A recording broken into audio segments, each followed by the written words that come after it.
लासलगाव मनमाड बाजार समितीमध्ये कांद्याच्या भावात सुधारणा। बांगलादेशनं कांदा आयात चौपट केल्याचा परिणाम।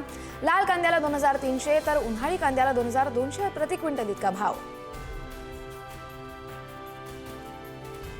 नंदुरबार जिल्ह्यात रब्बी हंगामातील 100% पेरण्या पूर्ण। जिल्ह्यात परतीच्या पावसामुळे जमिनीत ओलावा असल्यानं रब्बी हंगामाच्या पेरण्यांना वेग। जालना जिल्ह्यात आतापर्यंत 1,94,460 हेक्टरवर रब्बी हंगामातील पेरणी पूर्ण। यंदा मुबलक पाणी उपलब्ध असल्यानं रब्बी हंगामातील पिकांसाठी पोषक वातावरण।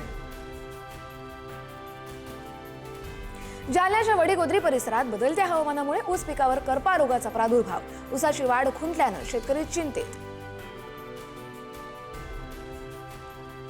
केळी निर्यातीत सोलापूर जिल्ह्याचा राज्यात सर्वाधिक वाटा। महाराष्ट्राच्या एकूण केळी निर्यातीपैकी 66.43% निर्यात सोलापूरमधून। उत्पादनात जिल्ह्याची मोठी घोडदौड।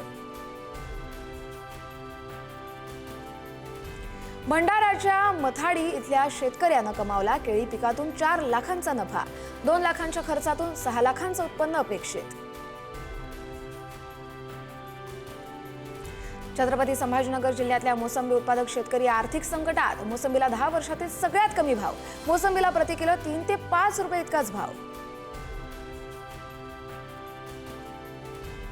वाशिमच्या वनोजा परिसरामध्ये सततच्या बदलत्या हवामानामुळे संत्र्याच्या झाडांना बहरच नाही। सुमारे 1000 हेक्टरवरील फळबागेचं नुकसान। संत्रा उत्पादक शेतकऱ्यांना आर्थिक फटका। वाशिमच्या शेलू बाजार परिसरामध्ये पपईच्या झाडांची वाढ खुंटली असून फळधारणा देखील कमी। लाखो रुपये खर्च करूनही अपेक्षित उत्पादन निघत नसल्यानं शेतकरी आर्थिक अडचणीत। वाशिम जिल्ह्यात चिया पिकाचा पीक विम्यात समावेश नसल्यानं शेतकऱ्यांसमोर अडचणी। तर यंदा तब्बल 10,000 हेक्टरपेक्षा अधिक क्षेत्रावर चिया पिकाची पेरणी।